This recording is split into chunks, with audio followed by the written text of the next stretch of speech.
Hello and welcome to Rogers Center. It's game one of this three-game set between the New York Yankees and the Toronto Blue Jays. A big meeting at the top of the American League East. First real test for these young Blue Jays this season. It will be Matt Shoemaker against Jordan Montgomery today. Of course, the Blue Jays coming off taking 2 of 3 from the Red Sox, and we appreciate you joining us today on the Virtual Jays Network. It's Jackson Farough joined by Drew Frank. And Drew, Shoemaker, he's looked excellent this season. He has, and he's been lucky to avoid this Yankees offense so far. He's one of the 2 pitchers in the rotation that didn't face him when we visited the Bronx earlier this year, but he'll get them tonight to start this 3-game set. He's coming off a strong start in Baltimore where he pitched 7 scoreless innings, giving up 6 hits and striking out 6, in a game the Jays eventually won 2-0, and here he's got a bit more of a tough task going against an injured but still very talented Yankees lineup. Yeah, Shoemaker, a really good outing last time. And that outing against Baltimore found a way to kind of bounce back a little bit after that shaky start in Tampa. See what he's got up his sleeve today. And so we are underway here in Toronto. It's a 1-1 count to Tyler Wade, the second baseman for the Yankees today.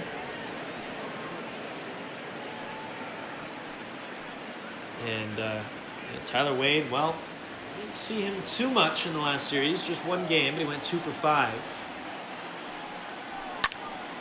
Of course, the Jays went to New York earlier on this year from April 2nd to the 5th. That was a great road trip. It was myself and Liam Crothers on the call for that series. 1-2 to Wade, taking high. And Wade's only gotten into 14 games for the Yankees so far, but he's made the most of them. 15 hits in just 52 at-bats. A guy who's playing second tonight, but he can play third, short, corner outfield, and really provide some use for Aaron Boone's Yankees. Yeah, Aaron Boone, who came over and has had back-to-back 100-win seasons since he took over back in 2018. And Wade staying alive here at the plate in a 6-pitch at-bat to kick things off. So the Yankees are 20-12, and the Blue Jays are 19-12. So both teams kind of right on each other's tails as Wade strikes out for the first out of this game. And there Shoemaker challenges him on the inner half of the plate, gets him to swing and miss a little late and unable to make contact to spoil that fastball in on the inner half. And that's a pitch that Shoemaker uses quite often to set up his very effective splitter. So Gio Urshela steps in, playing third base today, and he's hitting .259, so having another good year is Urshela. And a guy who, he's 28, and in May of 2018, traded over from Cleveland for a player to be named later, actually to Toronto for a player to be named later and cash. So he was with the Blue Jays briefly, very briefly. By August, he was purchased by the Yankees. And last year, he exploded. 21 home runs, 74 RBI, a .314 average in 132 games played, 3.9 WAR. And he had only been negative WAR prior to that. So we see Urshela emerging last year also in the absence of a guy like Miguel Andujar. We see them both in the lineup today, but Urshela just one of the guys on this Yankees team who had a massive year last year. And Urshela's got a very different profile now than he did with the Jays. He was known as an above-average glove and a weaker bat. Well, with more defensive sabermetrics coming out, it seems like it's almost the other way around now. His bat, you talked about how strong it looked last year. These advanced metrics in the field, though, he can make the flashy plays, but they're revealing him as still a good, but not elite third baseman by any means. As he dings that one into deep left field, gone! No doubt about it off the bat. It's 1-0 Yankees. Urshela's 6th of the year. And there's the bat making a difference early. You can expect to see some offense here as it is the 2 top teams in the East going at it. And the Yankees don't waste any time. Just the second batter of the game hits one out here tonight. And man, that's a statement to buckle up for what should be a real exciting series between these 2 teams. And that just sounded like it was gone off the bat. Really no doubt about it, as I mentioned. So Urshela already 6 home runs this year. Like I said, 21 on the year last year. So he doesn't seem to be taking any steps back as Torres sprays that one into right. Hernandez there to make the play. Torres at shortstop, as per usual, for the Yankees. One of their best and brightest stars. And both of those pieces of hard contact have come off of the fastball that have been in the upper half of the zone. And Shoemaker really usually uses that pitch to set up the splitter, which he hasn't used too much so far here tonight. So we'll see if those two deep drives will change things up and inspire maybe a different plan of attack, or whether maybe he's trying to use the fastball a little too much and getting punished for it. So 2-0 to Luke Voigt, cleanup hitter today for the Yanks. Gets the start at first. It's his 4th year in the Bigs and was traded over from St. Louis for Chase and Shreve and Giovanni Gallegos back in 2018. And right when he came over, in 39 games with the Yankees, 14 home runs. And then last year, 118 games, 21 home runs and an 842 OPS. So the Yankees, they figure out a way to engineer something with these players and their swings. And, they get massive production out of guys they find on the cheap. We saw it with Urshela, and we see it with Voigt as well. Cameron Maybin and Mike Ford and Mike Talkman and all sorts of bats. As Voigt drives that one into center field, Grichuk ranging back to go get it, and it's off the wall. Luke Voigt gets himself a double here, and the Yankees getting some early hits off Shoemaker here. And after the strikeout against Wade, he's retired Torres, but I mean, the home run that was hit by Urshela was laced out of here. Torres' fly ball was hit hard and deep, and now this one, you mentioned it looked like it might have been gone, bounces right up against the wall for extra bases, and Shoemaker really getting hit hard so far. Yeah, bit of an ugly first inning here for Shoemaker. Not exactly the best entrance to this game for him.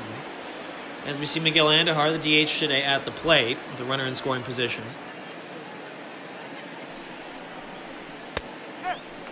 Shoemaker tries to escape what's been a bit of a hell-bent inning for him. A home run to Urshela. A double to Voigt, just leaving too many pitchers right up in the middle of the zone. You can't do that against these Yankees. As that one's drilled into left center field now. Grichuk giving chase. He's at the track, makes the play. Grichuk, center fielder, able to track it down. It remains just 1-0. But it could have been much worse as we see that one run from Urshela there on the virtual Jays Network.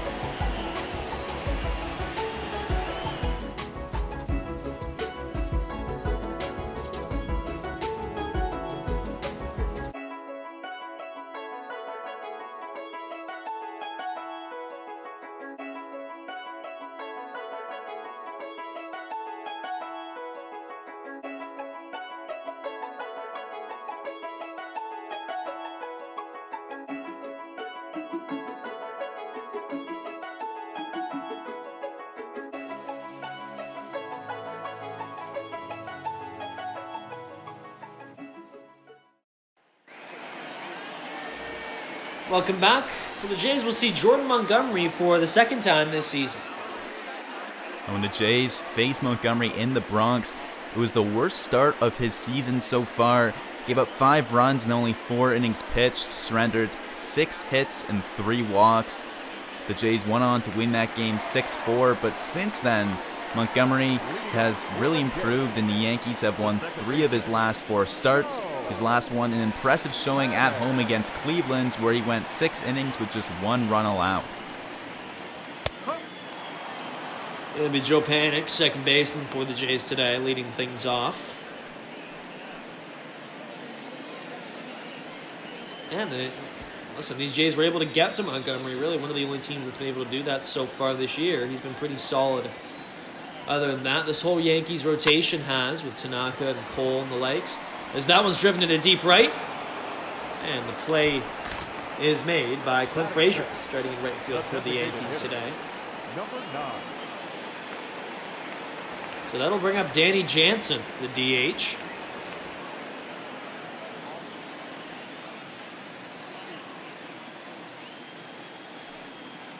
Hitting .274 on the year, and actually last time he faced Montgomery, well, he had himself a home run. It was the first of 2 for him on that sunny day in the Bronx.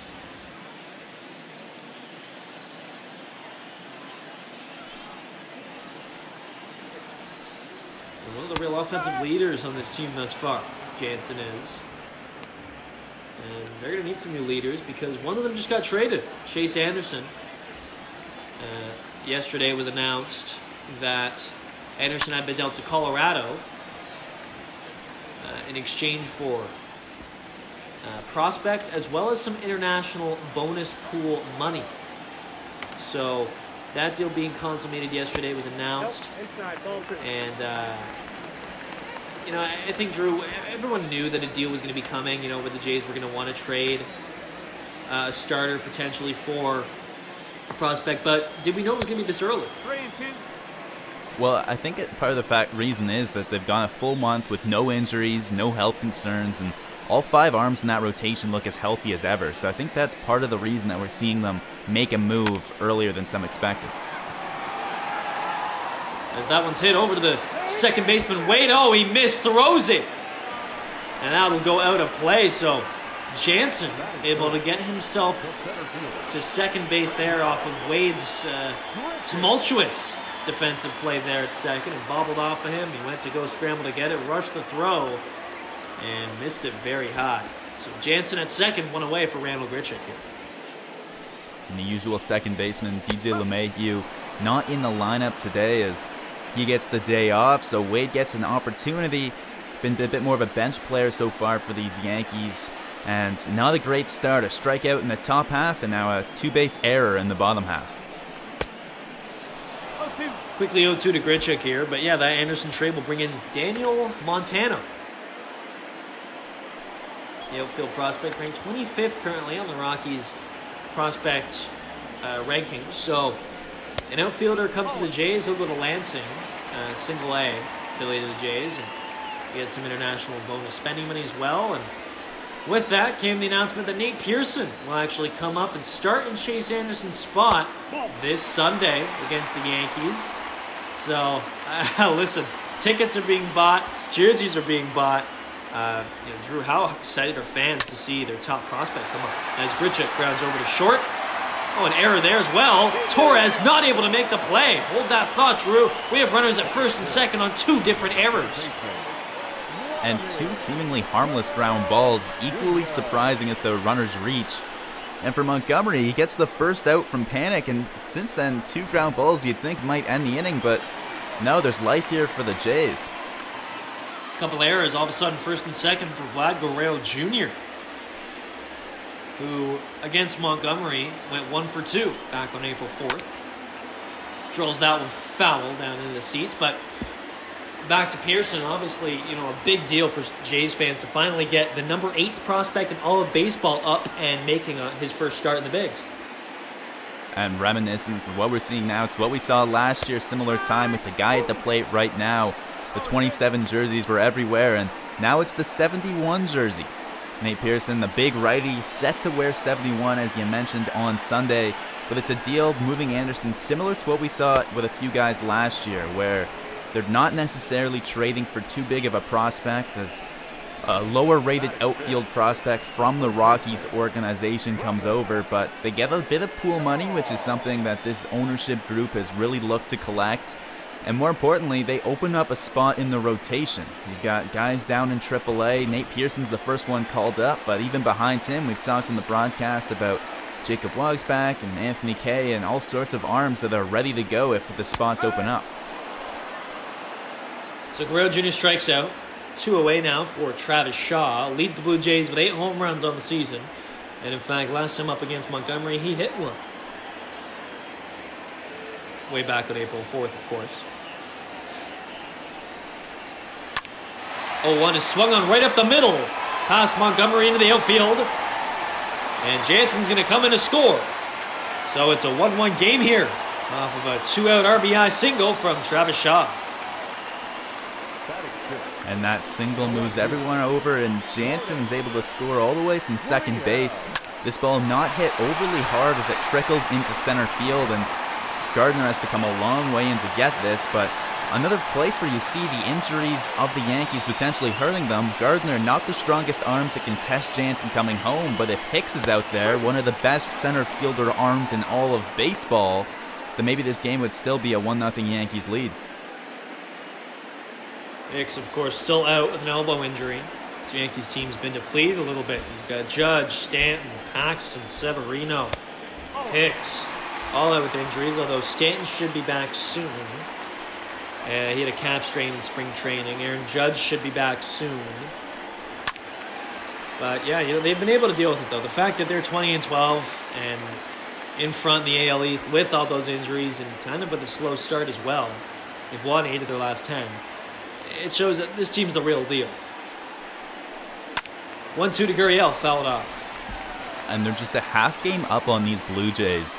And tonight's game could actually flip them at the top, but the Blue Jays a +2 run differential, the Yankees +46. As that one gets away from the catcher, Higashioka, and the runners will advance. So now second and third, 2 away. And all sorts of troubling errors on the defensive ends. That pitch spiked in the dirt. The catcher, Higashioka, you mentioned, makes a great effort to try and keep it in front of him, and he doesn't let it get too far away, but not the pitch Montgomery was trying to make, 2-2. Spikes it a little too hard, and now runners in second and third, dangerous spot. So neither pitcher having a good first inning here in this one. As Gurriel grounds that one to the shortstop side. Torres fields it cleanly this time. Makes the throw in time. So both teams get themselves a run in the first inning. It's a 1-1 game as we head to the second in Toronto.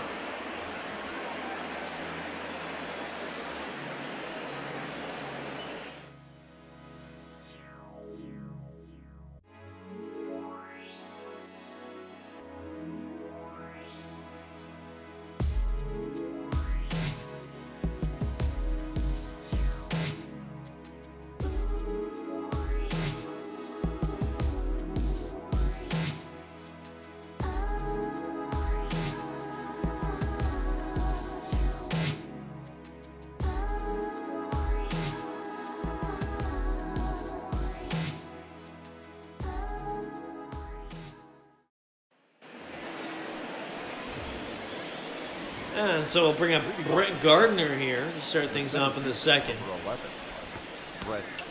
It's a 1-1 game as they had a pretty packed crowd at Rogers Center tonight. Not going to go as far to say it's sold out, but can't be far from it. The roof is still closed, but the weather looks good this weekend. And as we enter May now, of course it is May, happy May by the way, May 1st, so perhaps we start to see some open roof baseball here at Rogers Center. A little bit of rain on the forecast today, so it's still closed, but I mean, tomorrow, Saturday, Sunday, both looking to be sunny, above 15 degrees. 15 degrees Celsius, that is, for our Canadian viewers. And, yeah, it's about the time of year you might see a little bit more discussion of if that roof is going to be open. Always an exciting topic. Not much better in Toronto than a beer and some baseball under the blue sky at the Rogers Center. That one's driven into right field. Gone! Brett Gardner. Didn't even get the chance to really say his name yet. He hits his 6th shot of the year. He loves Rogers Center. It's a leadoff homer. It's 2-1 Yanks. And he says his own name with an exclamation point there as that one is skied over the wall for a home run to take that lead right back for the Yankees. After scoring in the first, the Jays also notch one in the bottom of the first to even things up, and Brett Gardner wastes no time reclaiming that lead. You mentioned he loves Rogers Center. Well, how about that's his 9th home run here, which is the most he's hit in any park outside of Yankee Stadium. Rogers Center is also where he's hit the most triples and got the most total bases, again, in any park outside of his home field of Yankee Stadium. So it's Clint Frazier, who himself drives one into right center field. Grichuk ranges over and makes the play. We're seeing a lot of hard contact off of Shoemaker early here. And I think that's got to be troubling if you're Pete Walker or Charlie Montoya or even Danny Jansen behind the plate, because you're seeing a lot of pitches that he's leaving in the upper half of the zone, and I mean, that's going to be a recipe for danger anytime a pitcher like him, who works most effectively with a splitter in that breaking pitch. You see another fastball, he challenges Tauchman right away. He's really choosing to live high up in the zone. Tauchman swings over that changeup, and 29 years old, and prior to 2019, he's another guy who had been below replacement level when it came to WAR and all those other metrics. Last year, 3.8 WAR in just 87 games played. That tells you all you need to know about what he did in half a season. And he got traded over to the Yankees in March of 2019 as he strikes out there. But hit 13 home runs and 277 average, 865 OPS, looked great defensively as well. We could be seeing Brett Gardner's replacement right there as he swings and misses. Well, yeah, you're exactly right. He goes down here swinging, but he's looked strong so far and a little older than most players usually really establish themselves in the league, but he established himself very quickly to make up for lost time. And so did Brett Gardner, back in one of his favorite barns in the Bigs, as we talked about. A deep shot into the gap. It's 2-1 Yanks on the virtual Jays Network.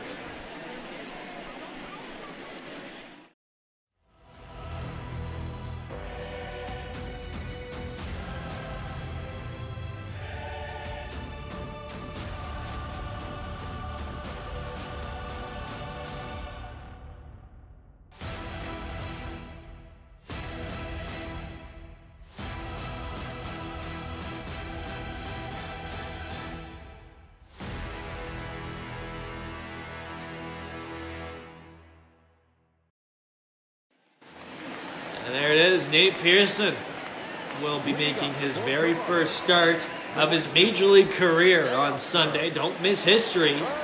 Right here at 1:07 p.m. on the Virtual Jays Network. Myself and Drew Frank will have the call for you. And as I mentioned earlier, fans are just buying up all the tickets for Sunday's game. It's supposed to be nice weather. It's a big game against the Yankees. I mean, all the selling points are there. It should be a fun one, to say the least, but a fun series overall, to be honest with you. And what better time to make a Major League debut than at home against a division rival, 1 o'clock on a Sunday afternoon? I mean, no better time. Yeah, I'd imagine all of baseball will have their eye on that one. So 2-1 Hernandez here, and it's a 2-1 game, so lots of run scoring early. And Drew, you mentioned earlier we could be expecting it considering these are the two best teams, but I would counter that by saying, well, you've also got to remember these two teams don't exactly allow a lot of offense, don't they? No, they're first and second in Major League Baseball by fewest runs allowed. Jays have allowed the fewest overall. The Yankees, one extra game played. They've got the lowest ERA. And so far we've seen some early tallies on the board, but expect to see some pristine pitching from here on out. Hernandez grounds out to first. This will bring up Reese McGuire, who, against Boston just in the last series, only played one game, went 0 for 3 with a walk, and he did not face Montgomery on April 4th. He gets the opportunity back behind the plate today with Jansen DHing. Looks like this is something Montoya will employ a lot more of, is having both of his catchers' bats in the lineup to give McGuire a chance to get some at-bats and some work defensively too. And I misspoke earlier when I said that it was Jansen behind the plate. It actually is McGuire. It's his first time catching Shoemaker all season. So Shoemaker's looked pretty good so far. He's got a sub-2.5 ERA with Jansen behind the plate. Here's his first chance pitching to McGuire and working with how he wants to sequence his repertoire. And it hasn't gone very well thus far. A run allowed on each inning. And we'll see maybe if it's just some learning pains a little bit perhaps, and just, some adjustment. Wouldn't be surprising at all. So Reese McGuire's in a 2-2 count now. 229 on the year. Been effective when he has had opportunities. As he strikes out looking there. So 2 away now. That'll bring up Bo Bichette, the number 9 hitter. And you mentioned how the Jays have this opportunity to use the DH spot to get 2 catchers in the lineup. Here we see it again today. We saw it work out quite well in Baltimore, as both had a great day and 2 of the biggest hits of the day 1 week ago today from Camden Yards. And without having a guy like Justin Smoke and adding more options at the corners and guys you have to DH, Montoya's been able to move that position around. We've even seen Bo Bichette, who's at the plate now, DH a day or two.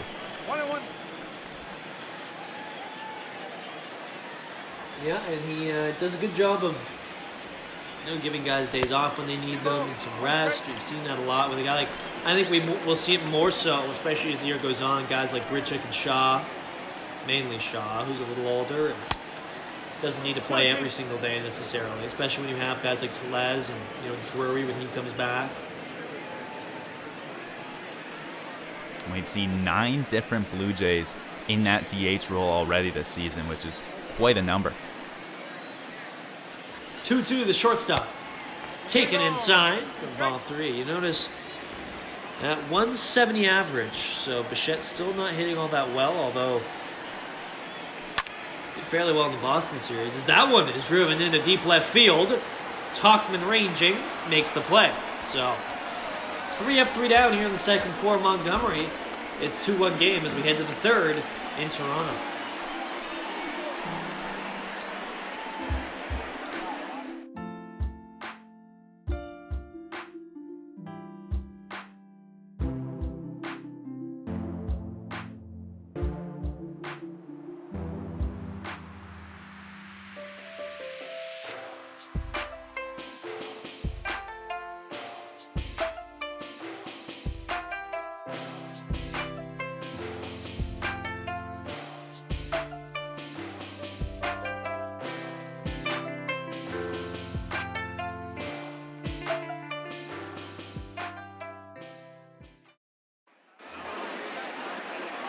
Tyler Wade leads off the third inning here in Toronto, moving along.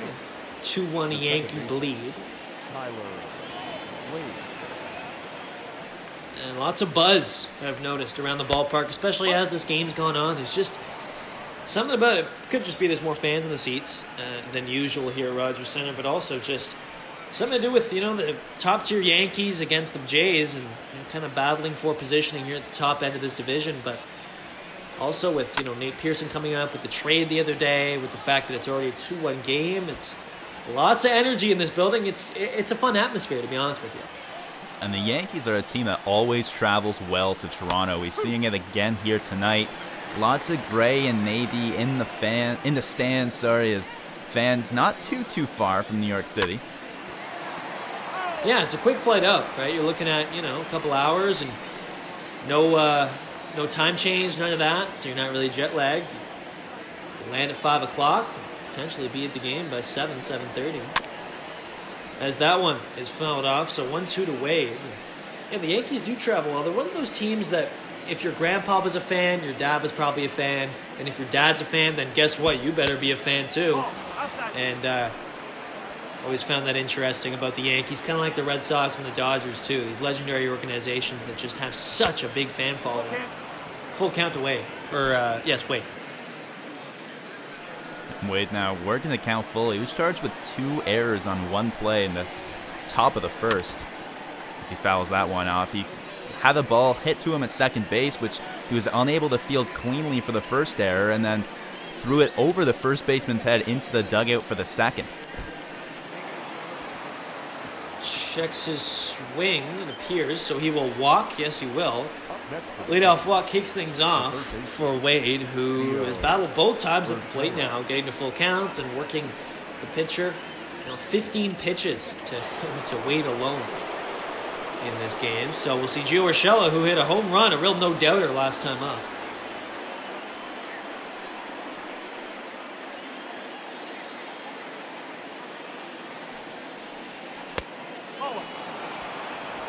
We talked about how Urshela is one of these guys who had a real kind of resurgence in his career after coming to New York. Specifically last season, they all hit well.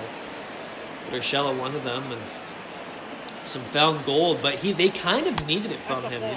You look at Miguel Andujar when he was out after getting season-ending shoulder surgery, kind of forced the Yankees' hand a little bit. If Urshela wasn't productive, they wouldn't have had very many other options at third, would they have? Well, no, and he was batting up in the 3-4 for most of the year as well. Grounds into a double play. So that quickly removes Wade from the base pass. Now 2 away for Torres. That's pretty much the ideal situation you want if you're Shoemaker there, don't you? And he gets involved in the play too as the ball's hit to Shaw's right.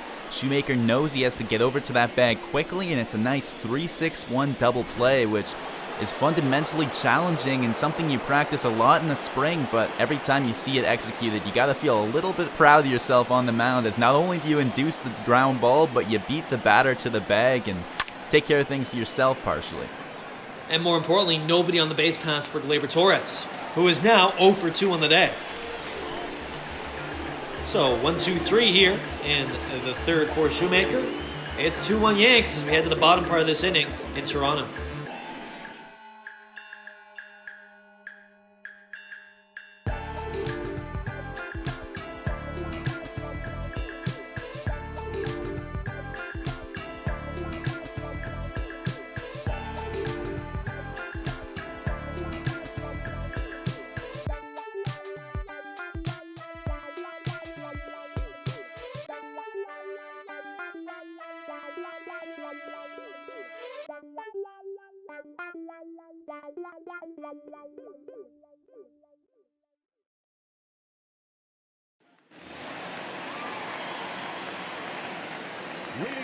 So it'll be Joe Panik now up for the Blue Jays, 0 for 1 after flying out to right in the first.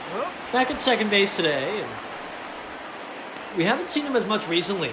We've seen Montoya go a lot more to Biggio at second. Shaw even got an opportunity at second back in Baltimore. Swings of that one. Fouls it off so quickly 0-2.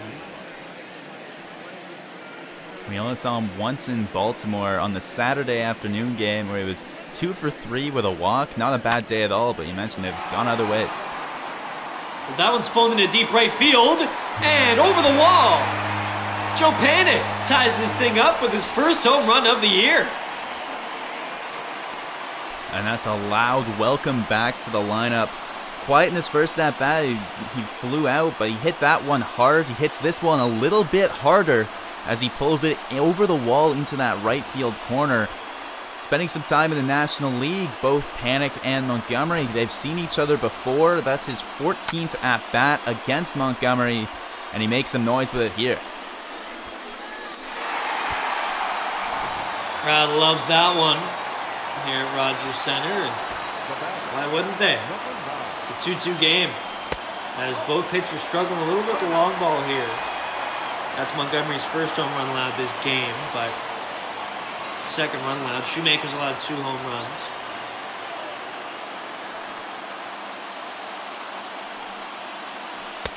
Gets that one in there for a strike, so 1-1 to Jansen, who himself, as I mentioned earlier, hit a home run off Montgomery last time he played him. Takes the curveball in there for a strike 2. And Panik's home run is his 4th extra base hit on the season. He's got 2 doubles, and he hit a triple down the line, if you remember, way back against the Reds. A diving effort by the outfielder that missed the ball, and Panik scampered all the way to third base.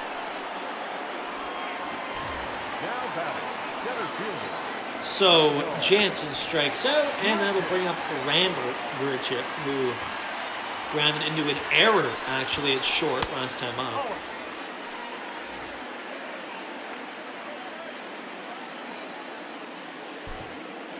As we take a look at that Yankees infield, shifted pretty heavily to the, well, I guess their right. Grichuk takes inside 2-0 now. And the Jays early on here, at least. The Yankees come in showing their power, flexing their muscles a little bit. And these little Blue Jays saying, no, we have some power too. We can generate some offense. But I don't think this kind of game, a high-scoring game, is the kind that the Jays probably want to play against New York. Am I correct? I'd agree, especially with Shoemaker on the mound, a guy 2.23 ERA coming into today, 2.21 rather. I mean, if you've got him on the mound, you're hoping he's going to put out an ace-like start against the Yankees. That's probably the ideal path for Charlie Montoya, but as you mentioned, the Jays lineup's got some pop itself, and it can hang to some extent with this Yankees team, especially with Judge and Stanton out of the lineup for a bit. Yeah.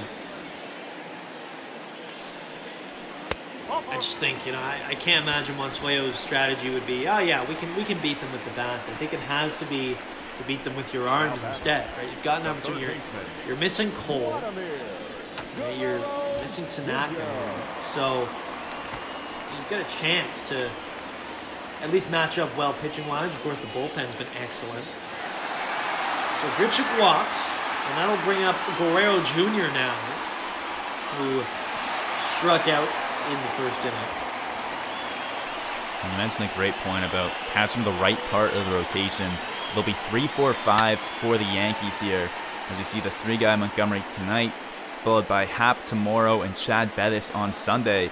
Masahiro Tanaka, you avoid him. He's 5-1 with a 1.03 ERA. We saw him dazzle against Toronto. He threw a complete game shutout earlier this year against Baltimore, and he's really looking like the true ace potential that he hasn't quite really been able to harness throughout his first few years in the major leagues. 0-2 to Vlad. Swung on and missed. 2 strikeouts on the day for Guerrero Jr. And now 2 outs here in the third for Toronto. And as Guerrero Jr. goes down swinging, he expands the zone again, chasing an outside pitch. We saw him do that on Wednesday night in a big at-bat against the Red Sox in last series. And it might be something that these Yankees pitchers have picked up on early. He struck out on the curveball in his first at-bat. Here he chases outsides. And the swing and miss is something that has caught up to Vladimir Guerrero Jr. as of late, especially. So Travis Shaw hitting 5th and playing first base today. He singled in the first and drove home Jansen.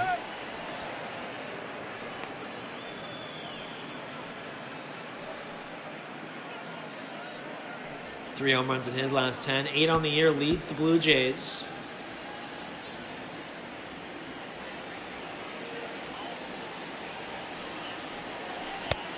The 1-1 swung on and missed. A deep cut from Shaw there, and now he's behind. With a single in his last at-bat, he's now 7 for 16 against Montgomery with a pair of home runs.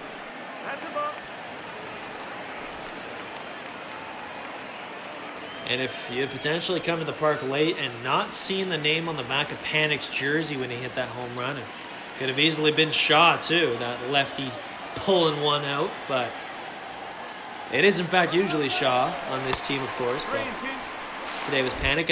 We have a stealing attempt, and Grichuk will be thrown out. So Higashioka catches Grichuk stealing and makes a great throw. Torres applies the tag.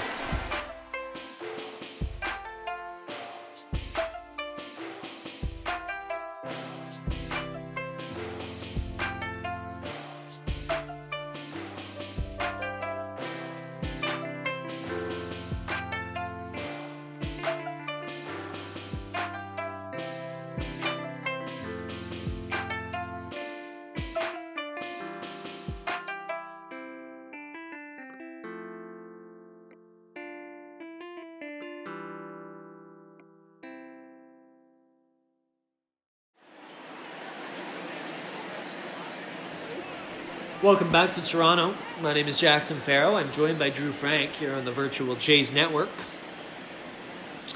It's great to have you joining us today as we take a look at Aaron Boone there, now in his 3rd season with this Yankees club.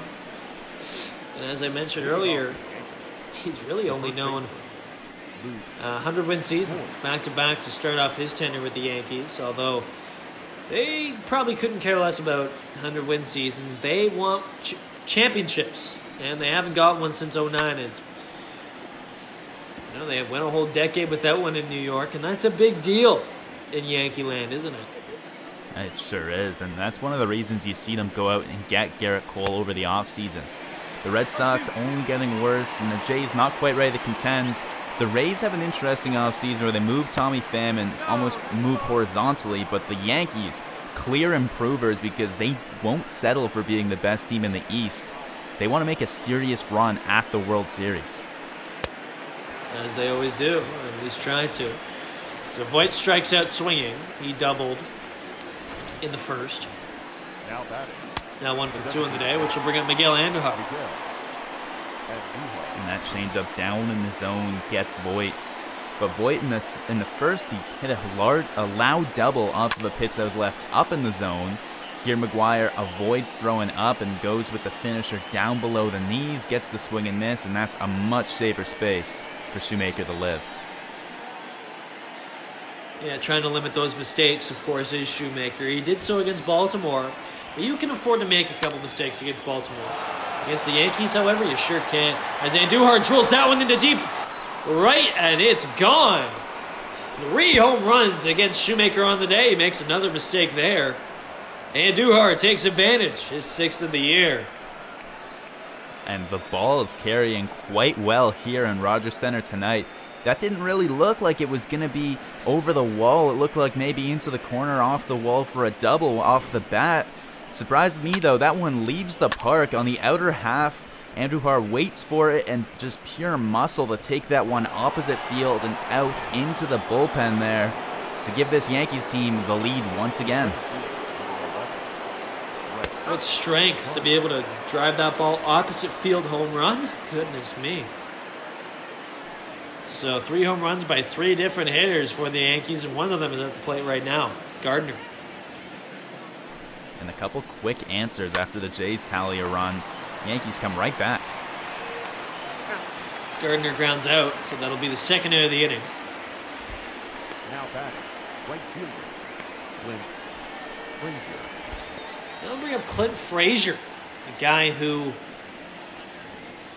you know, he's been fascinating as a prospect, I think, because he was a high draft pick, traded, was part of a big trade package that actually involved Andrew Miller, traded to the Yankees back in 2016. And 5th overall pick in 2013 at a high school, and just still 25, right? So still lots of time. He's having a great season, and it looks like he's really starting to establish himself in this Yankees organization. As he drives that one into right field, Hernandez there to make the play. So Miguel Andujar, the DH for the Yankees today, goes opposite field, and the Yankees claim their lead once again. It's 3-2.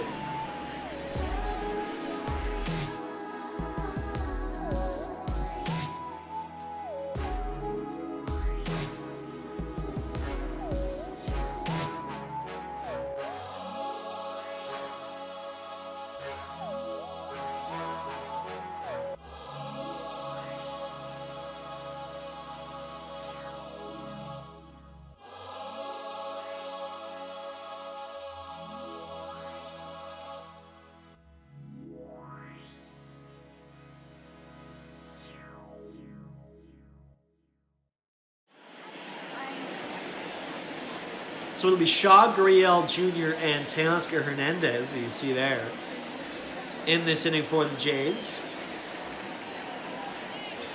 And neither pitcher really looking on their game so far today. Shoemaker's allowed 3 solo shots already. Montgomery's only allowed 1 home run, but also 2 runs, of course, after a couple errors in the first. So can't put too much of that on Montgomery. Nonetheless, it's a 3-2 game early here.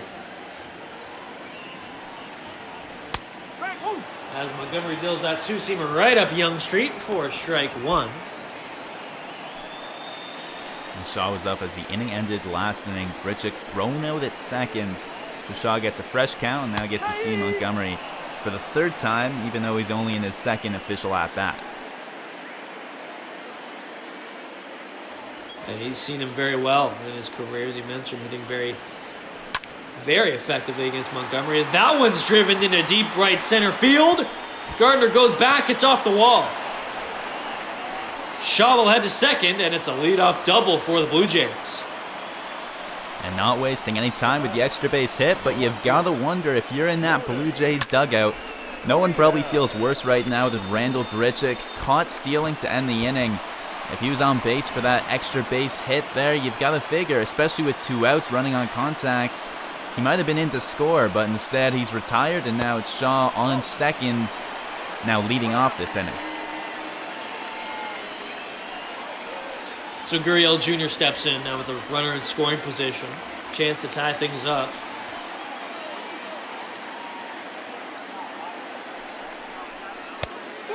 And Montgomery, as we've mentioned a little bit, only was able to get through 4 innings last time against this team. So also allowed 5 earned and had 3 walks. Really struggled with the home run ball in that game, the long ball in general. Nope. For whatever reason, when these two teams play, balls just keep flying out of the yard no matter where they play. He's been good on the year, though. So whether it's a Toronto thing, perhaps these hitters just can see him well for some reason. Be interesting to see how far he can go today.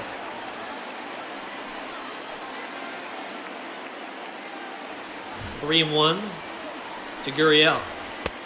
Taken inside for ball 4. So first 2 runners reach here. Gurriel, who walks, has been very strong at home. Only managed 1 hit in the first series against Boston, but since then, he's hit in every single game except for 1 against Kansas City.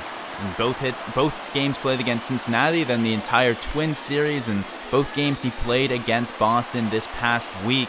He's really seen the ball well so far at Rogers Center. So first and second, nobody out. What a great chance for Hernandez here. He went 0 for 2 against Montgomery last time against him on April the 4th. Went 2 for 10 in the just most recent series against Boston. And he's in a 1-1 count here.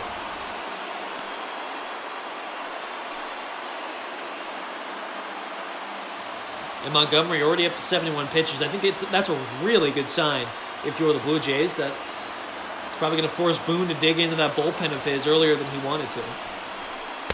That's ball 2. Especially in the opening game of a series. I mean, they're here all weekend, so if you can dig in early, that's an advantage to your team.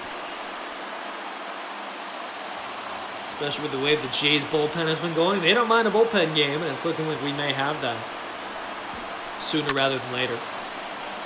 Because that one's fouled off, 2-2 count.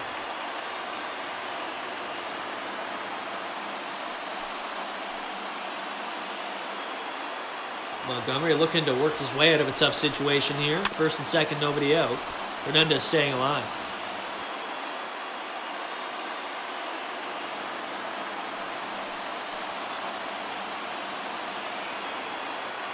Fans are getting louder and louder as the innings go by. What a chance to get them back up on their feet here.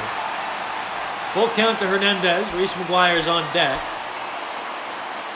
Shaw at second, Gurriel at first.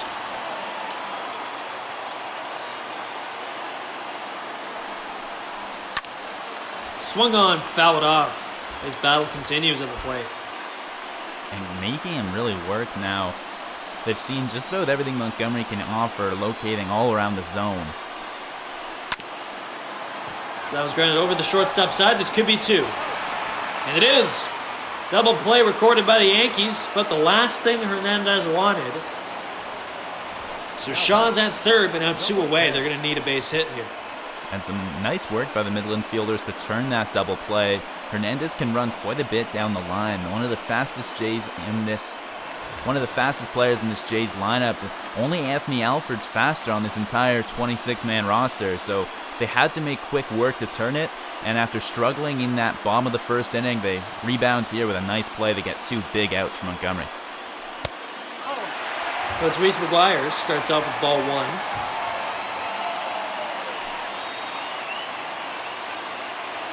Tying runs at third, still only the 4th inning. As he drives that one down the line, just foul.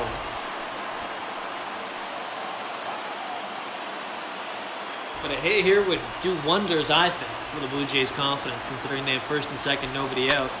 You can't get anything from that. That's not exactly the most positive of signs. Last thing you want to do is leave runners on. See if McGuire can avoid that fate, and he can't. He strikes out looking on a curveball right down the middle. It's still 3-2 Yankees here as we head to the 5th on the virtual Jays Network.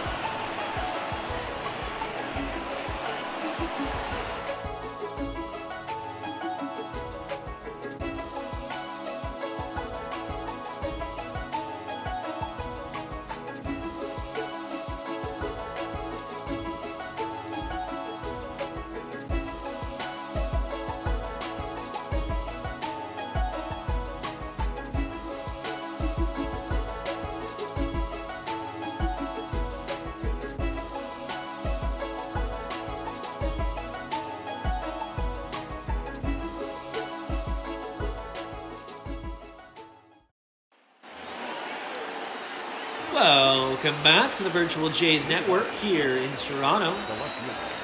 Rogers Center, dome still closed, but potentially not for much longer, as we talked about earlier. The forecast looks nice for Saturday and Sunday. And so it'll be Mike Tauchman now, still under a roof, playing left field today. And he struck out back in the second. Didn't get much of a chance to really talk about Tauchman, if you will, but, you know, he's a guy who, again, one of these prospects came over, not really a prospect anymore, 29, but some found gold for the Yankees. Had a really good offensive year at the plate last year in just 87 games, right? Being able to, I think I mentioned his stats, but, you know, to be able to put up 13 home runs in just 87 games, still get a 3.8 WAR, for a guy who had never been above replacement, I mean, that trade from Colorado looks to be a good one for both the player and the team, as that one's driven into right field. Hernandez at the track. It goes over his head. It's off the wall. Grichuk fields it.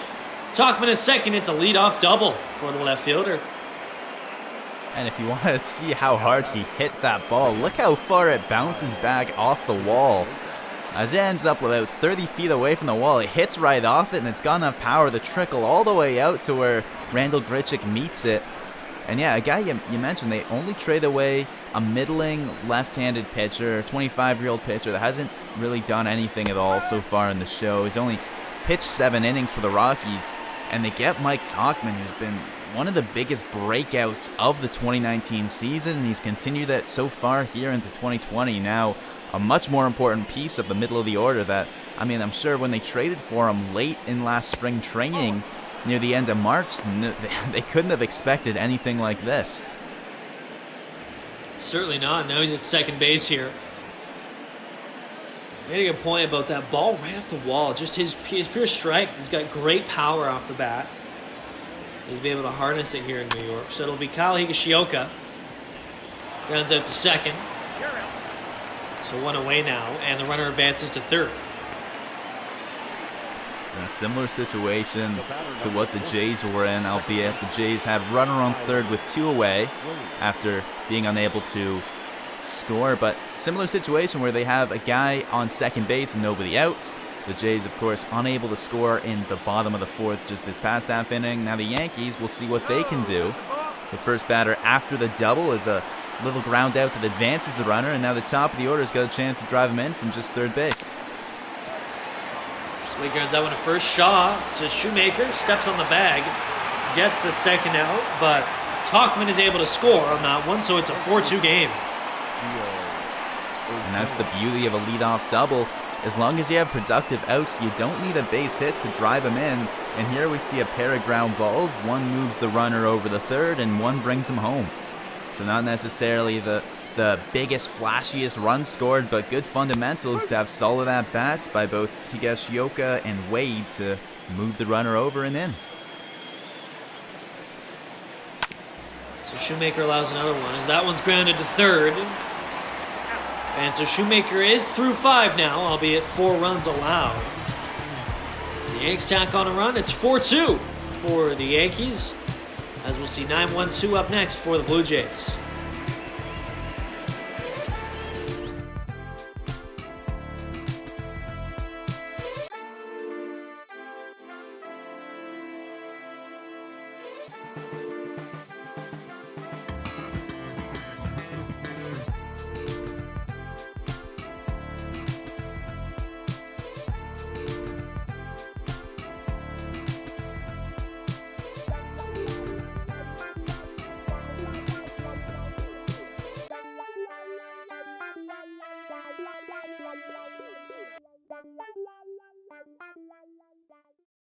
Ladies and gentlemen, your attention. So we'll see a new pitcher for the Yankees here. It'll be Jonathan Loaisiga. Number 43. And he's a guy that we saw earlier in the Bronx. He's a guy that can do multiple innings for these Yankees, coming out of the pen, and really similar to the role we've seen Montoyo use both Wilmer Fonts and Shun Yamaguchi in. Here it's just the 5th inning, but they can count on Loaisiga for the 5th, potentially the 6th, and maybe even into the 7th if he's dealing. He's got 9-1-2 here, so he'll be able to start off against Bo Bichette, and a righty that throws pretty hard. He can get the fastball up around 96, but he complements it with a nice variety of off-speed and breaking balls as well. So a quick day for Jordan Montgomery, who once again against the Blue Jays only goes 4 innings, as that one's grounded first, and the play's made by Voigt to retire Bichette. Number 2, second baseman, Well, you're exactly right. It's a shorter day than Montgomery and the Yankees would have liked. In his last outing, we mentioned he went 6 strong, just allowing the 1 run. Here, it's 2 runs through 4. But the Jays had a lot of deep at-bats and worked him really well to get him out of the game and get into this bullpen early. And in fact, it was Loaska who came out to replace Montgomery in that game. And the very first pitch he threw of 2020, it was his debut, was a home run laced to left field by Vlad Guerrero Jr. What an entrance and what a kickoff to your season, but obviously he's been able to recover and pitching pretty well.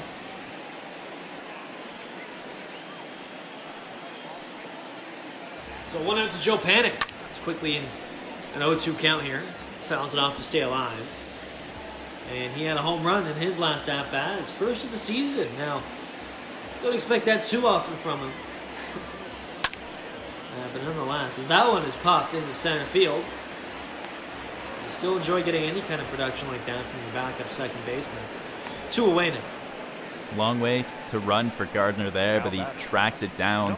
And those are the hits that you'll usually see from Panik. That one hangs up a little too much, but the reason that he's staying in this leadoff spot, even though he's playing off the bench and not in the lineup all too often, he's been getting those nice bloopers that have been dropping in, like that one. If he hits it a little bit softer and Gardner can't get it, it's a single, and that's more of his MO than the deep fly ball and home run that we saw earlier. But in baseball, as the leadoff man, you just got to get on base, and the manager will accept both of those just the same. So Jansen takes for strike 1. So a 1-1 count to the DH. Swings and misses there on that high fastball. So Jays so far in this inning not able to get much going offensively, as Loaska's done a good job keeping them off the paths. 2-2.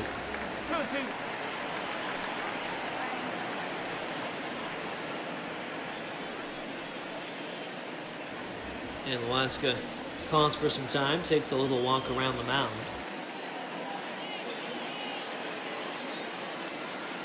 Shoemaker getting through 5 now, but allowing 4. I'm not sure if we'll see Yamaguchi or Font up next, but we could.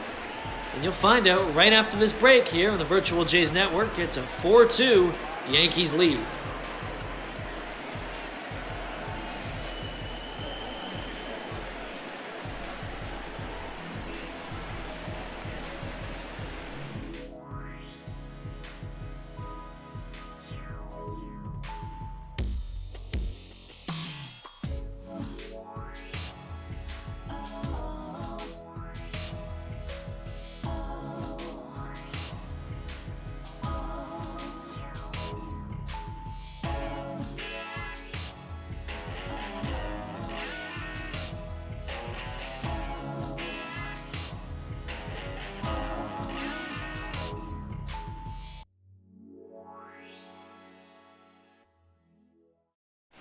Your attention, please.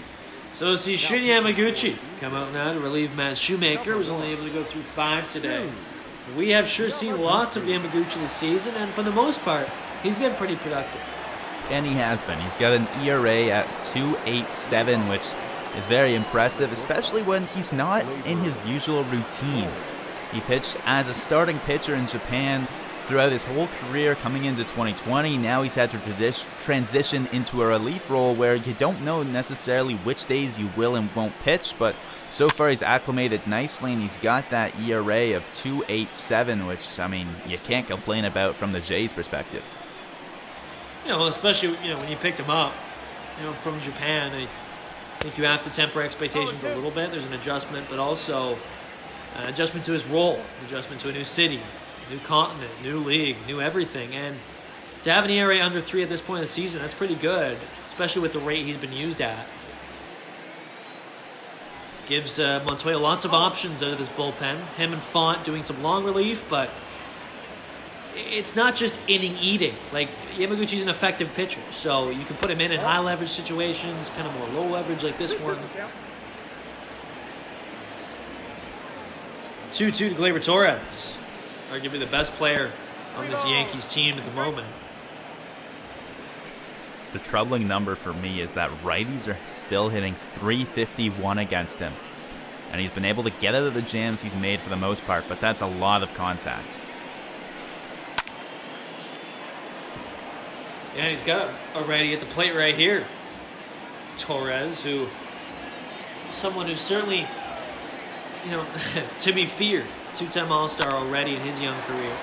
Drives that one down the line. We saw that same hit a couple times in the first Yankees series. We see it again as Torres reaches on a leadoff single. And you see a strong throw in from Gurriel there. One of the reasons that he's so effective in left field is that cannon of an arm. And this ball right down the line into the corner. You gotta think that most hitters see that and are immediately thinking double. He takes a wide turnaround first, but fears the arm, and it's just a runner on first for Yamaguchi, which could have been a lot worse with some other outfielder out there. Certainly could have, especially the way that ball was looking to be headed. Nonetheless, Luke Voit comes up. He doubled in the first. Struck out in the fourth.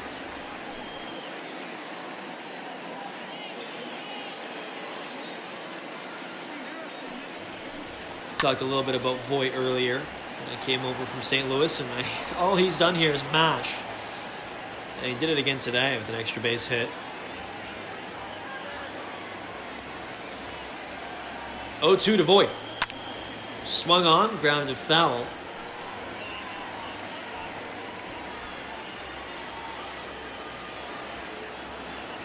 And with plenty of injuries, a lot more of these guys have gotten opportunities, right? A guy like Tauchman works his way into your outfield. Frazier becomes an everyday right fielder with the injury to Hicks and Stanton and Judge. You really see what you have when you have some of your key pitchers and players go down, right? And even look, Loaiza right now in this bullpen. And, even in this rotation, Jordan Montgomery's got more of an opportunity. It's always fascinating to see what they're up to in Yankee land. And this year, certainly no different as Voit steps out of the box after swinging and missing. So 2 Ks on the day for him. And that's the very sharp curveball from Yamaguchi. Look at the amount of break as that one bounces right on the plate. It just falls off the table. And not only that, it comes in the low 70s or even the high 60s sometimes. And it gets hitters way out in front. And it's a very effective put-away pitch. As you see, it does its job right there against Luke Voit. Sure does. So it's Miguel Andujar now, who homered in his last appearance. Season-ending shoulder surgery early last season, which, like I mentioned, gave a guy like Urshela lots of opportunity. Currently third on the Yankees with a .288 average, and still just 25 years old. That's the crazy thing. He's already had surgery, and he's already hit. In 2018, his only full season, he had 27 home runs. So here's a guy who finished second in Rookie of the Year voting. He's quietly had a very good start to his career as Torres is thrown out trying to steal. What a good throw by McGuire there. And the swing and miss from Andujar, a guy that can hit for some contact. It's hard to tell whether or not a hit and run might have been on there, but either way, a very strong throw from McGuire. We saw Grichuk get thrown out by Higashioka, and now returns the favor, does Jansen. So all of a sudden, it's a full count 2 away to Andujar. And that one's driven into center field. Grichuk steps to his right, comes back in, makes the play. So after allowing a leadoff single, Yamaguchi works around it and gets out of this inning after having just faced 3 batters. We head to the bottom of the 6th here in Toronto.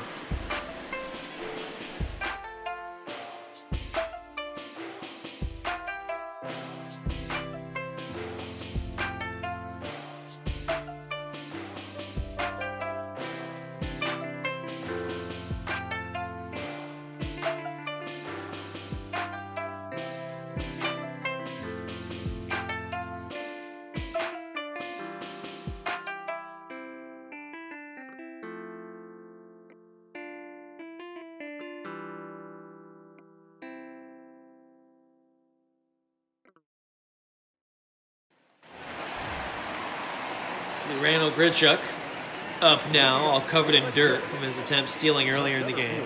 He was thrown out. Comes up after reaching in both plate appearances earlier. In the first, he reached on an error to the shortstop. And in the third, he walked. So, here we are now. Loaisiga back out there for another inning of work as he tries to bridge the gap between starting Montgomery, only went 4, and the back end of his bullpen. And we saw him do it in Yankee Stadium back in our first series. Mentioned a guy that can go multiple innings, and now there's a pair of them, one on the mound for each team. Compared him to Yamaguchi as he came in, and I guess I summoned him or something because we see Yamaguchi come in the very next half inning. So a battle of the bullpens. The Yankees up by 2 runs, and 2 very established relievers warming up now for them. Yeah, Britton and Ottavino. And 2 guys who'd like to see the Yankees wait to put in for the Blue Jays.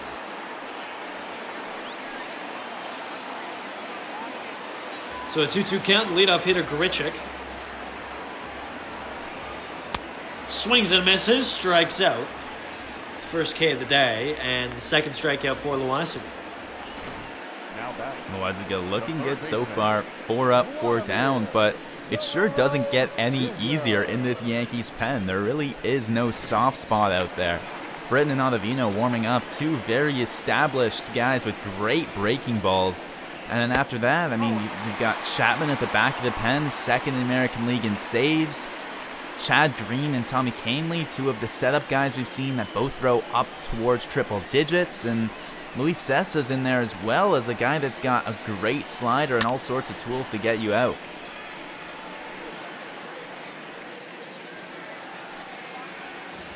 Guerrero Jr. fouls that one off, so a 1-1 count. As I mentioned, there is some history between Guerrero Jr. and Loaisiga. Took him deep on the very first pitch Loaisiga threw in 2020. And it was an absolute no-doubter to left as well in the Bronx. As he drills that one into left field, and it's not able to quite get down. Tauchman gets over and makes the play. And that was one he made solid contact on, but on the inner half, he wasn't early enough to get his hands extended. So it jams him just enough that it's on the inner part of his bat, and he pulls it to left field, but not with enough power to get that ball in for extra bases. Come on, 1 strike. So Shaw swings and misses on that first offering.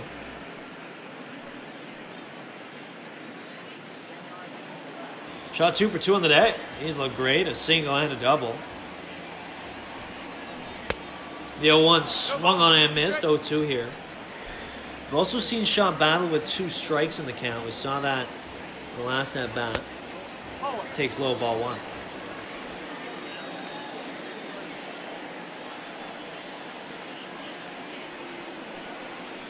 One-two misses inside. I think it's safe to say Shaw so far has been a great addition to this Blue Jays team. And very low risk, just a cheap 1-year deal, but he provides some pop from the left side, which aside from Rowdy Tellez, the Jays don't really have. 2-2 to the lefty. Taken inside, full count. And he provides some experience, and that's what sets him apart from Tellez. It's the reason that Tellez started the year in AAA and Shaw started the year right in the heart of the order. Jays have seen all sorts of National League pitchers, especially, today, for example, and Shaw provides some useful experience. As that one's driven into right, just foul. And it's very clear they were out for some veterans. They've been talking to Moustakas, Gregorius, some other veteran infielders. They want guys who do it the right way, good in the room, can lead the young future core of this Toronto team. Also got a guy who's dealt with a lot of struggles the last couple of years. Hit below 200 last year, which is 7 home runs, but here's a guy who's hit 30 in his career. Grounds that one over to Torres, who's shifted to the right, makes the play. So 3 up, 3 down for Loaisiga. 6 straight batters retired since he came in, as we'll head to the 7th. 6, 7, 8 hitters due up for the Yankees.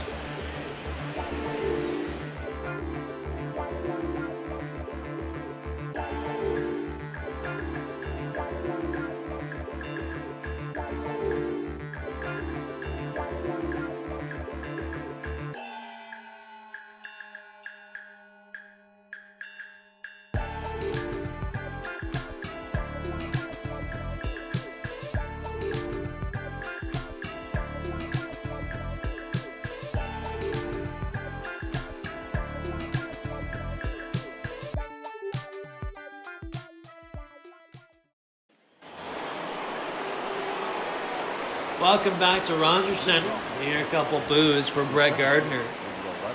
I don't think that'll faze him in his 14th season in the bigs, but he homered in the second inning to score the second run for the Yankees. It was the second of 3 solo shots for the Yankees today.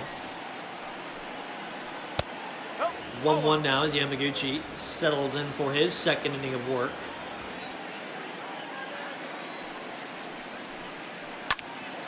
As Gardner flies that one to the left, it'll get down for a base hit. So a leadoff single for the center fielder.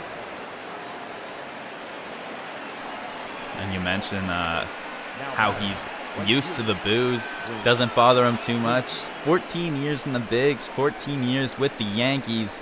Travel all around the U.S. and here in Canada, you hear those boos just about everywhere you go when you have that pinstripes on the uni and that famous Yankees logo on the cap. As Frazier flies that one into center.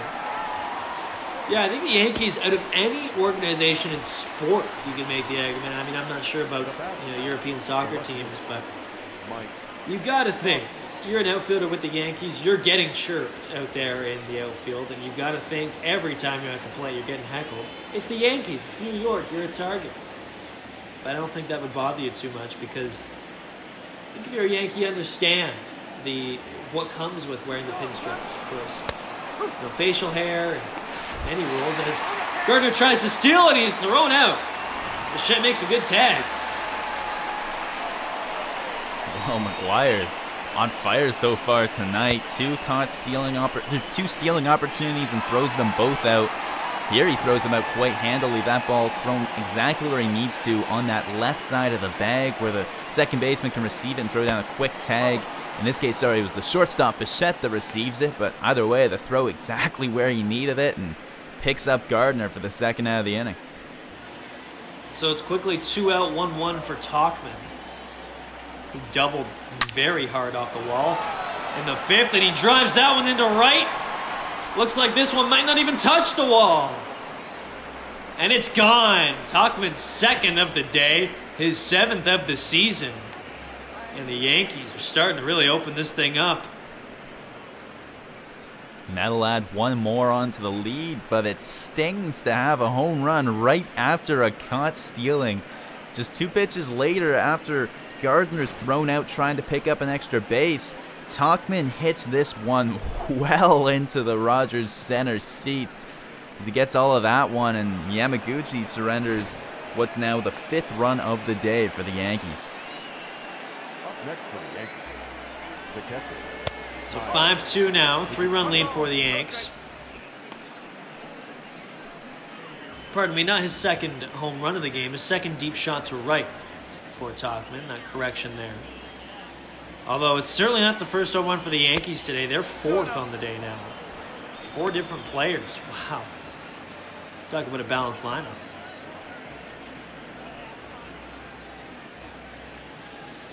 So a 2-0 count to the catcher Higashioka. As he drives that one in the left field, Gurriel Jr. slides, and he can't make the play. Higashioka will head to second. And that one, I'm not sure where Gurriel Jr. just couldn't reach it in time and he was forced to slide, or if he just mistimed that one. Well, either way, maybe potentially losing it in the lights. That one slips just by him. It looked like he was there, but unable to haul that one in, and it'll be a runner in scoring position as Higashioka very alertly with the base running. He knows with 2 outs, no one in front of him, he can take the turn and gets into second base with a nice slide. So Yamaguchi can't finish off this inning after allowing 3 base hits in the 7th and getting just, well, Gardner was caught stealing, so 2 out, but just 1 out actually at the plate. So that'll bring in Justin Miller looking to, limit the damage. Gets the first pitch striked away. And up against the lefty Wade, you expect to see a lot of sliders on the inner half because Miller works fastball, slider, just a 2-pitch pitcher, sets him up with the first pitch fastball. You see it comes in around the mid-90s. 0-1 swung on and missed. challenging him early in the at-bat.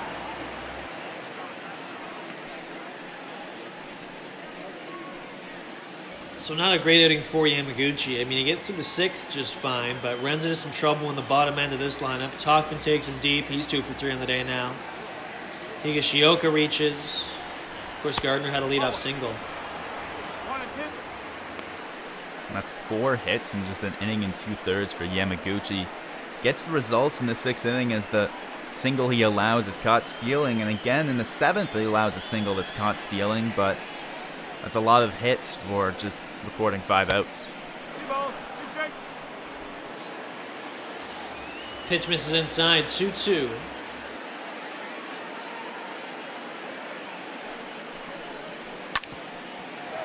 That one's grounded to first. Shaw throws to Miller early, and he can't make it.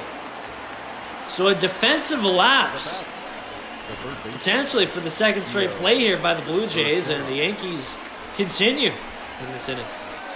And that's a combination of both Wade being fast out of the box and Miller pausing a little bit. You could see in the replay, took his time before he started running over the first. And regardless of the throw from Shaw, it was just Miller not able to get to first in time. As we see Gio Urshela, what he did back in the 1st inning. Took Shoemaker deep to left.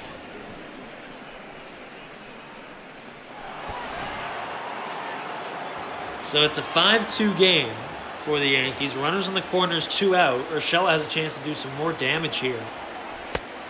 So that one check swing. Or are they going to say he actually didn't check his swing? He went strike 1.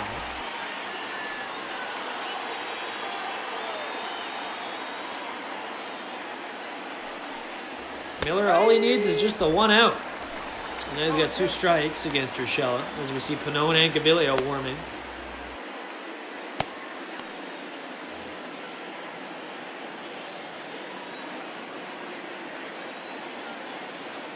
Oh, 2 to Urshela.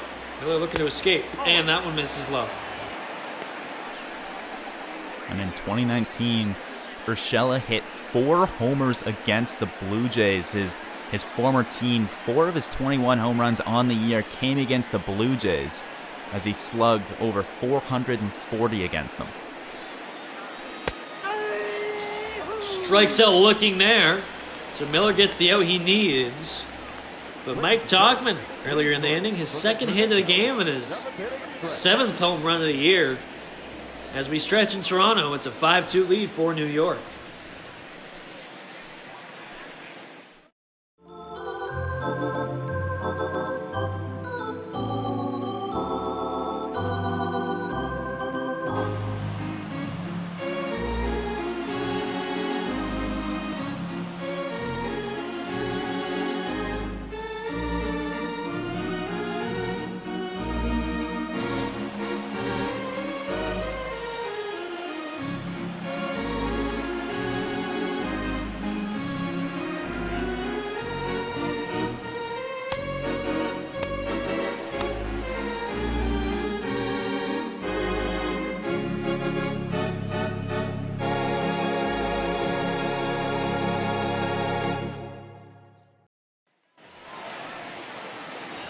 Welcome back to Toronto. We will see Jonathan Loaisiga. After he's retired the 6 batters he's had to face in the 2 innings he's pitched, he'll try to go for his 3rd inning of work now as he gets underway. In the bottom of the 7th against, it'll be Gurriel, Hernandez, and McGuire looking to get things going offensively for the Blue Jays. Haven't scored since the 3rd of a panic home run. Meanwhile, the Yankees have scored in 5 of 7 innings in this game so far. And that speaks to how different these offenses are. The Yankees spreading out home runs. Well, we've seen the Jays oftentimes, the runs they've scored have come off of 1 or 2 bats, and usually in just a few innings. As that one is lined into the gap off the wall, it'll be a leadoff double for Gurriel Jr. here. And that's the first base hit they've got off Loaisiga now. 6 up, 6 down to start his day. Gurriel jumps on him on that fastball in the inner half, takes it to the right center field gap, and now runner in scoring position. And it'll be Teoscar Hernandez coming up for the first time with runners on. He came up with runners on in the 4th, actually, and grounded into a double play. And the Blue Jays ended up leaving those 2 runners on.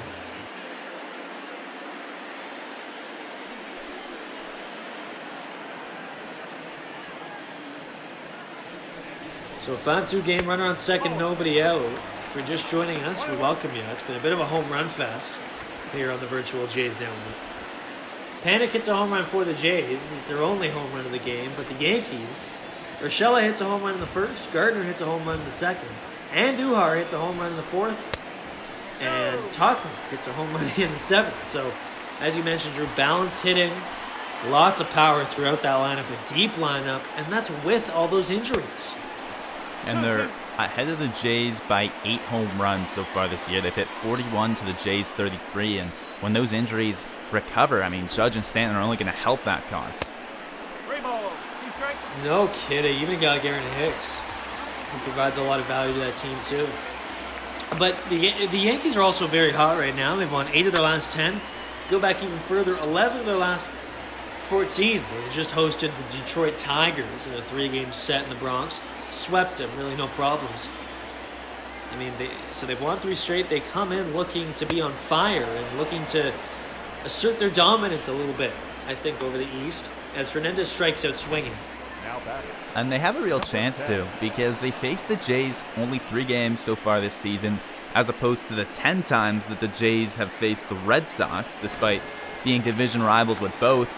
In the 3 games, the Yankees let 2 of them slip against the Jays in the Bronx, both very close, and could have potentially, if a few runs go the other way, potentially all had a sweep there, as Giles had to come in and save the Jays in both of those wins. And so now they've got a chance. They're ahead by 3 runs here already in the first of 3 to really make a statement. And I think that's exactly what the Yankees want to do. They come in here thinking, okay, this is, at this moment, our closest competition in the East. They've had a good start. Let's pummel them, take away any of that confidence, and show them, as well as the rest of baseball, who the only threat in this division is.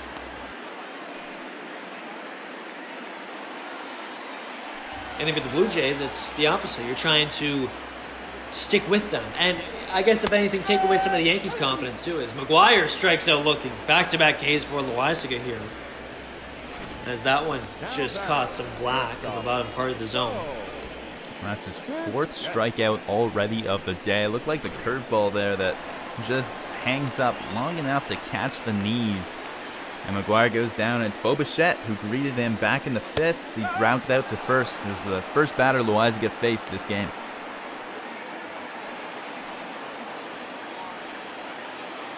Bichette 0 for 2.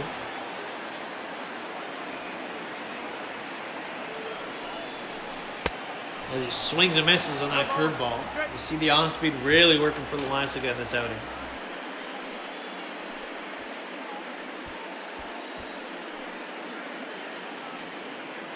And in that last series against the Yankees, we saw Bichette in 2 games go 1 for 6 with 2 walks. So not a whole lot of offense there, but he gets some offense here. A base hit in the left center. Gurriel's coming around, and he will score. So Bo Bichette, a 2-out RBI single. And now it's a 5-3 lead for the Yankees. And the Jays scratch back a little bit, as they haven't scored since that 3rd inning where Panik hit that home run to lead the inning off. It's been quiet since then, but now a leadoff double who isn't able to advance after back-to-back strikeouts. You think, okay, maybe the Jays are in trouble. No sacrifice hits, not moving him over, but Bichette brings him home from second with a nice single up the middle. So it'll be Zach Britton, former Baltimore Oriole, who will make just his 7th appearance of the season here. And Britton, known for his very hard sinker, gets it up in the mid to high 90s, and you can throw it anywhere in the zone against both lefties and righties, and it's very effective. Complements it with a slider that's got sharp break to his glove side away from lefties like Joe Panik, but it's really just the 2 pitches. The sinker is quite effective. So Panik pops that one up to first, Voit underneath it. Next play. So the Jays are able to capitalize on a leadoff double from Gurriel as Bichette drives him in. It's 5-3 Yankees as we head to the 8th now in Toronto.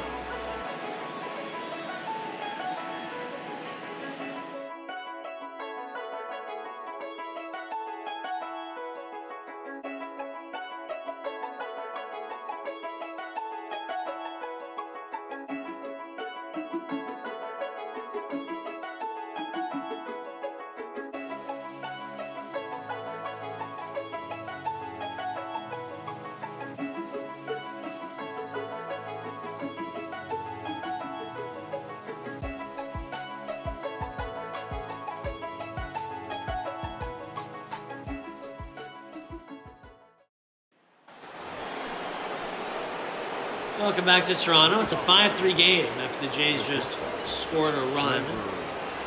The Bo Bichette RBI single. So now it'll be Gleyber Torres, who is 1 for 3, singled in his last at-bat in the 6th, but was caught stealing. Starts off with a strike right on the corner, that slider just touching the black.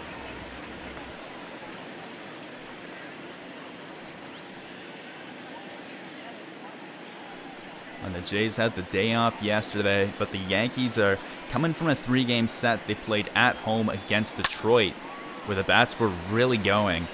They won the first game 9-2, and then the next 2 games 4-2 and 6-0. 3 very dominant performances. The first baseman.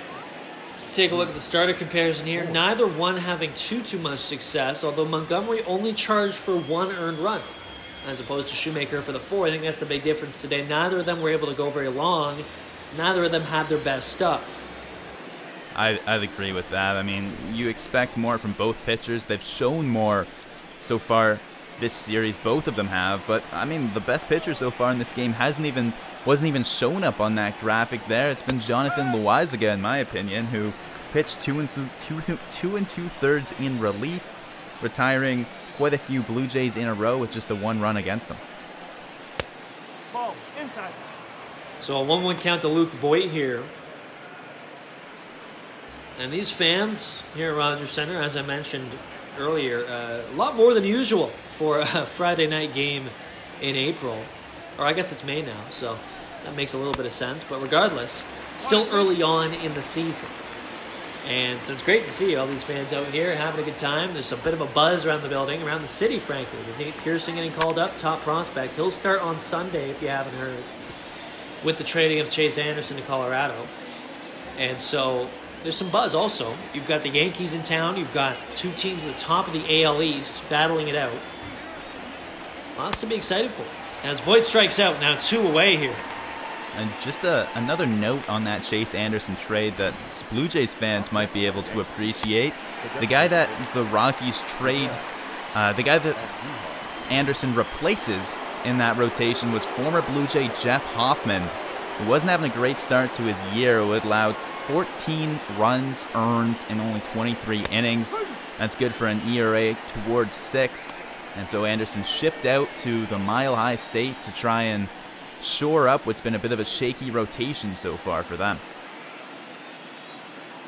Hoffman, a guy who was really one of the top pitching prospects with the Blue Jays during his brief time here, 9th overall pick. And, 1 ball, 1 strike. you know, lots of shine on that one. And he got moved as the centerpiece of the Tulowitzki deal back in 2015. And Hoffman's never really worked out. So I think Jays fans can kind of count their lucky stars, if you will, that star pitcher they dealt. Because when he was traded, everybody thought, okay, he's going to be good. At least we got Tulo, though, right? But that trade kind of ended up being a wash, to be honest with you. 1-2 to Andujar. Flies that one out down the line. Shaw makes the play.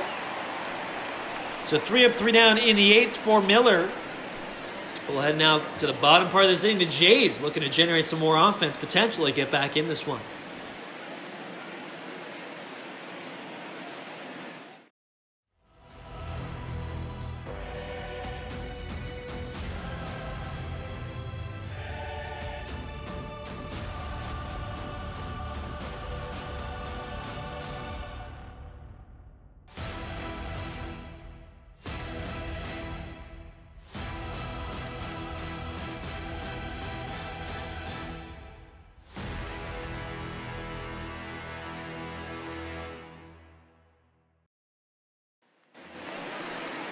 There it is. Nate Pearson, Sunday 107. Join us on the Virtual Jays Network. Hopefully you're not already sick about hearing it.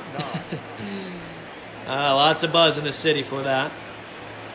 So, Zach Britton comes back out having thrown just 2 pitches to finish off the 7th. He'll get the 2-3-4 hitters, Jansen, Grichuk, Guerrero Jr., as they look to generate some runs. 6 outs left to work with. And you know it's going to be tougher in the 9th with Chapman looming. And he's been electric so far this season. We've talked about how good Giles has been quite a bit this season, but the guy not too far behind him is Chapman. 12 saves already in just the first couple months of the season. And man, he hasn't missed a beat so far this year. And this series is jam-packed with storylines, but I think the one that no one's really talking about is just that, the incredible closers for both teams. As Frazier ranges over, makes a good play on that fly ball from Jansen. But yeah, you've got Chapman and Giles, who, by the way, just set a record last night. Unreal back ends of the bullpens. And Giles has an ERA 0.56. That's 0.56 to start things off this year. And Chapman, a 1.23 ERA. I mean, that's nothing to sneeze at either. He's pitched 14 2/3 with just 2 runs allowed, picking up 22 strikeouts in that time. Kind of reminds me of the guy on the mound right now a few years ago, Zach Britton. Back when he put up that crazy ERA below 1 for a full season of work as Baltimore's closer in 2016. Guy who never even came in to pitch against the Jays in the wild card game in that same year. That was ultimately Buck Showalter's demise, I feel, in Baltimore. Regardless, it's 2-1 to Grichuk, 1 away. And he hasn't had those same high leverage opportunities to rack up the saves here in New York, as their bullpen's quite talented and has been for years, but he's been a very valuable piece that gets in, works lots of innings, and facing the hearts of orders as he is here tonight. Gets a chance to set up for Chapman in this one. So a full count, targeting Grichuk inside in this at-bat. Continues with the payoff, but misses, so Grichuk walks. He reaches for the 3rd time today.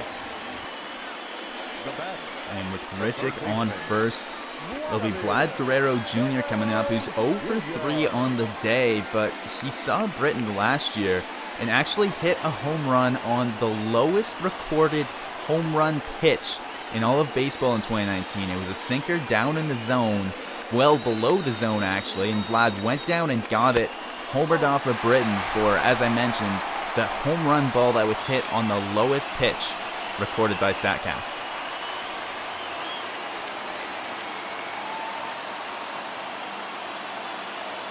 Yeah, I don't know how he dug that one out of there, but it was pretty much a no-doubter off the bat. 2-0 to Guerrero Jr., kind of in a similar position here. Runner on, and Jays could use some offense right about now. A timely home run that he could get off the bat of this guy. He's 0 for 3. Could you say he's due? Well, he's just about the only guy in this middle of the order that hasn't done anything. He's the only guy in the top 6 that hasn't reached base so far today, and what better time than now? So he fouls that one off, evens up the count at 2.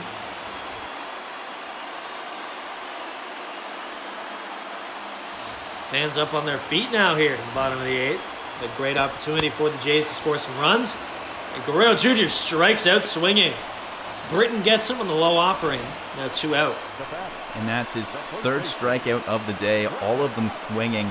It was the curveball in his first 2 at-bats, one on the inner half and then one that he chased outside of the zone. But he goes down quietly here today, and that'll do it for Britton. Number 57. So that brings in Chad Green. Comes in to face the lefty Shaw.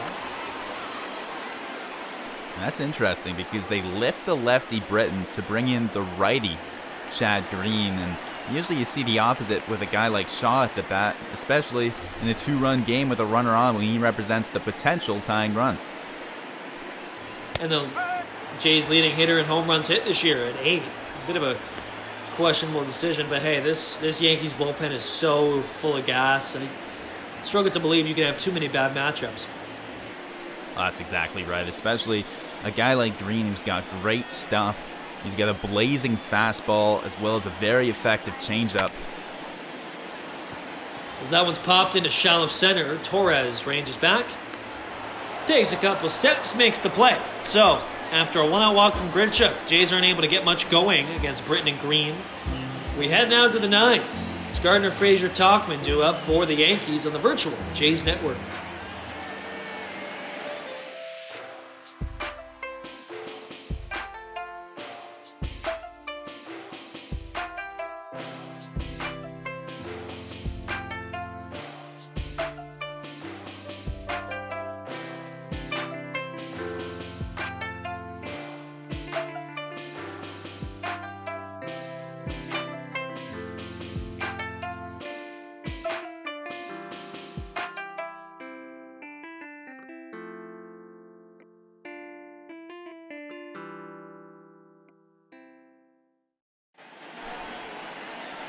Welcome back.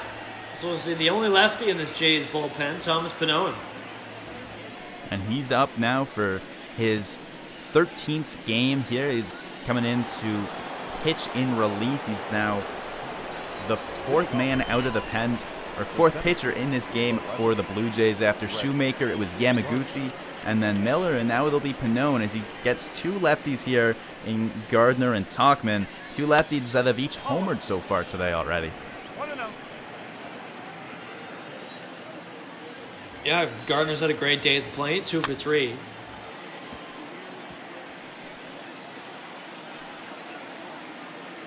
So Pannone gets a chance to work. I haven't seen him in a little while just because, well, frankly, the Jays have just gone to other options in that pen. Pannone's interesting because they don't really use him in that long relief role. They save that for Yamaguchi and Font, and certainly not at the back end. You look at Bass and Giles. He fits in as a lefty, yes, but, is he a 7th inning guy? Is he more of a 6th inning guy? Nobody really knows. Right now he's in the 9th. I think he fits in more as just a situational lefties. What say you? I'd agree with that. I mean, he's going to have a chance to really show what he can do throughout the next couple of years. A younger guy that's got some years of control for this Blue Jays pen, and yeah, mostly just been a lefty specialist, as much as you can be a lefty specialist with the 3-batter minimum, but playing the matchups for sure is Montoyo. As, for example, you see him here when you've got two powerful, or at least powerful tonight, lefties that have both homered, and we saw him in the Red Sox series being deployed against the lineup when Benintendi and Devers were coming around, and just using him for his valuable platoon ability, because Montoyo doesn't have a lot of that in the pen. So Gardner reaches on a walk over at Clint Frazier. He was very hot, and he starts off with a strike. I should say hot in his last 10. Oh, he's not a bad-looking guy either, I guess. 3 flyouts on the day for the right fielder.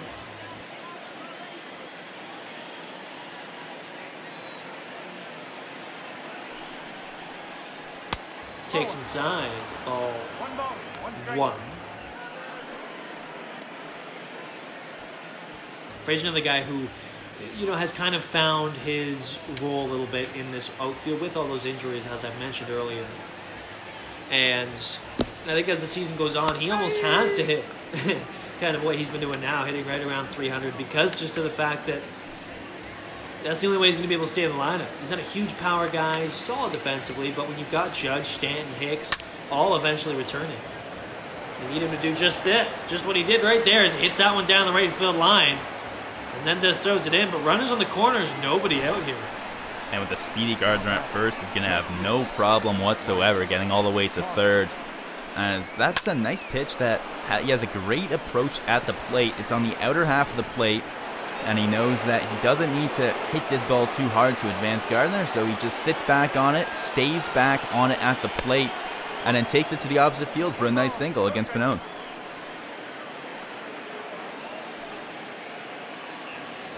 So it's Mike Talkman, the lefty, homered and doubled in this one.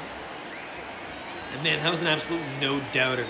He hit back in the 7th. Just a great pull. We saw him in New York, actually, in the first series. He pulled a ball. It was hit so hard into the porch, I was fearing for those people sitting in the seats. Well, yeah, that one was clobbered. He hit that one high and deep too. We've seen a couple that just got over the wall tonight, but that one, all sorts of height on that. Yeah, great swing. Clearly a swing that's been kind of renovated in New York. As we talked about, his numbers drastically shifting once he got to be part of the Yankees. Swings and misses there. So second strikeout of the day for Tauchman. And the first out for Pannone in this inning. And that's what Pannone's put in this game for. You hope that he would be able to get Gardner to start this inning. He misses and eventually walks him, but he's here to get Gardner to swing and miss, get Tauchman to swing and miss, and he gets half the job done at the very least as Tauchman goes down swinging, and now he's got to deal with the catcher. Still runners on the corners. So it's Higashioka who doubled in the seventh. 4 for 25 on the year.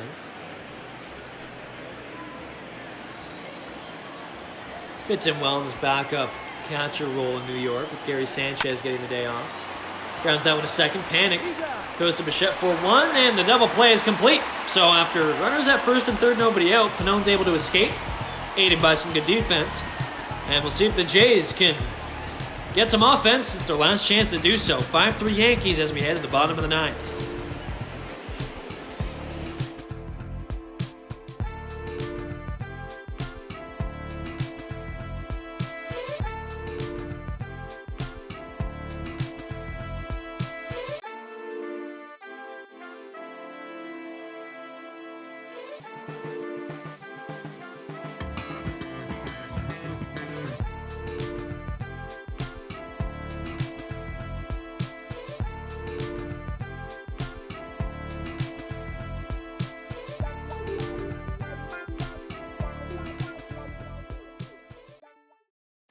Your attention, please. So here he is, the flame-throwing left-handed closer. Aroldis Chapman, 12 for 13 on the year on save opportunities. His ERA is below 1.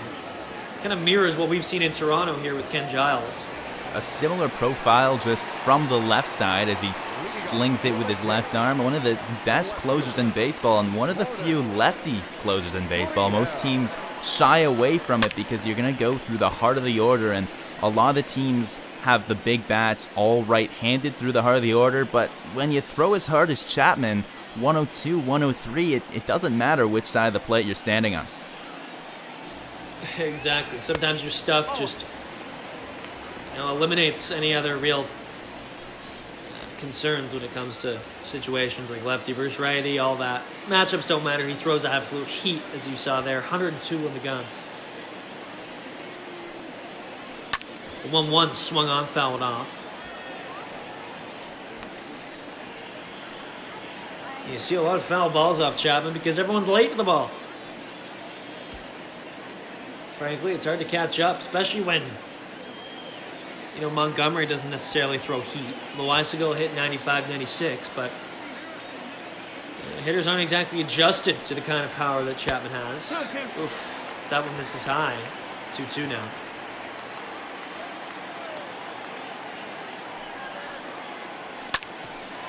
Gurriel drives that one past the shortstop Torres. So a leadoff single for Gurriel Jr. here, his second hit of the day. And Gurriel had only seen Chapman once before this, and he faced him in just the one at bat. He got a single, so now 2 for 2 against them. And if you think history's going to repeat himself as a Jays fan, you're a little bit worried now as Teoscar Hernandez steps up because he hasn't had quite the same success. He's faced him 3 times and got a pair of strikeouts.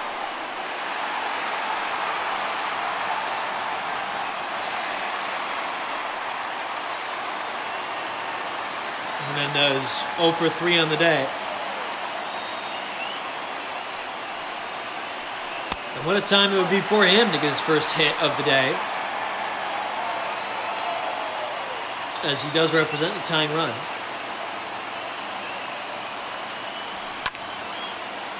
That one's fouled off, so a 1-1 count here. Hernandez, as I mentioned, a quiet day 0 for 3. And hasn't really done much as of late. And even against the Yankees last time out, he went 0 for 12 with 5 strikeouts. So the numbers aren't exactly in Hernandez's favor. 1-2.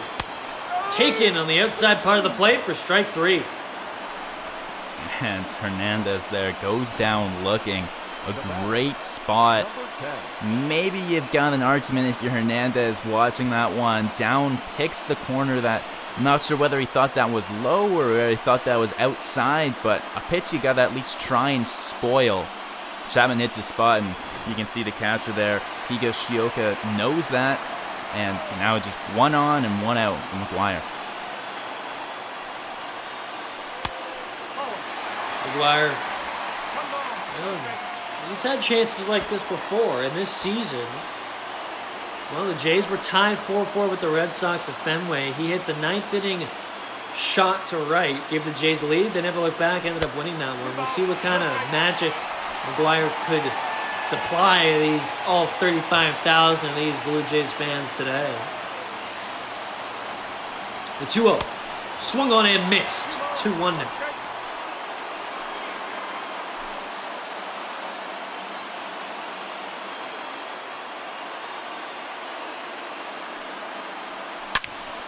As that one swung on in the right field, but it'll swing foul.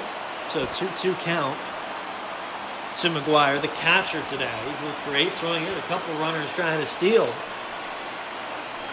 2-2 taken high, full count now. And that last foul ball was hit hard down that right field line. With Chapman, you just got to square it up and don't worry too hard about the big swing, because when he's throwing 102, I mean, he'll provide the power for you.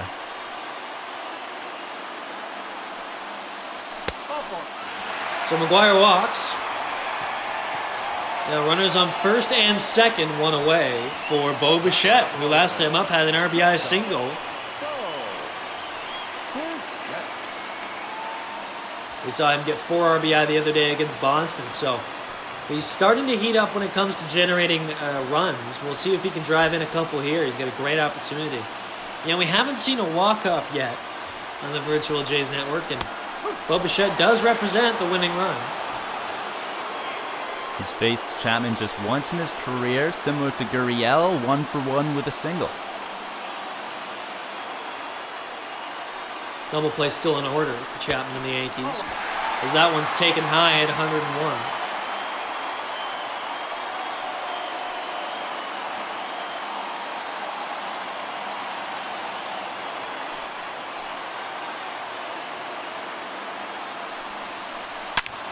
Bichette drives that one, caught by the third baseman. What a play there by Gio Urshela. And potentially game-changing. That one gets by Urshela into the corner. Gurriel scores for sure from second. Gotta figure that's extra bases for Bichette. Oh my goodness, what a snag at the hot corner. Continuing to live up to its name, that third base position, no easy task. Great shot from our camera team as well, catching that whole sequence. And then Panic steps in, starts on with the first pitch strike. So some tough luck for Bichette there, who really got a good wood on that ball. And hey, if Urshela doesn't make a great play, that one's down the line, and who knows with Panic coming up. He homered in the third.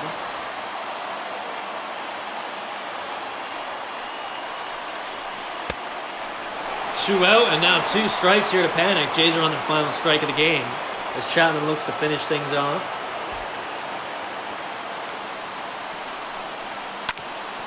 That one's ground up the middle. A base hit to center. Gurriel's going to come around, and he will score. So a 5-4 game now with 2 away as Panic gets a huge base hit here. And the importance of that hit cannot be understated. The Jays down to their final outs, and now they're just 1 run away from tying this up. Chapman over 20 pitches. Panic, that's the 4th time he's seen Chapman, but the first time he's recorded an at-bat. 2 walks and a hit by pitch. And that'll do it for Chapman, as it's Tommy Kahnle coming out now to try and finish off this save. Needs just 1 out, and with a bunch of righties coming up, Jansen, Grichuk, Guerrero Jr. Guess Aaron Boone thought it could be time to take Chapman out, as we see Alford coming now as a pinch runner at first. So Panic's out of the game. Quite a day for Panic. 2 hits, 1's a home run to tie the game in the third, and now a hit to keep the comeback efforts alive and driving Gurriel. He's lifted, and all sorts of high fives in the dugouts for him. Tying run at second, winning run at first. In the forms of McGuire and Alford, respectively. Tommy Kahnle comes in now, trying to get the final out he needs. Jansen looking to supply some heroics. And Kahnle mostly going to live off the fastball changeup. Can mix a slider in there as well. Very effective two-pitch combo, though, the fastball changeup. You see it up there at 95. His changeup's got one of the sharpest breaks in all of baseball, and expect him to come right back with it after setting up Jansen with that high fastball there. 1-1 to the catcher. DHing today. Taken inside, ball 2.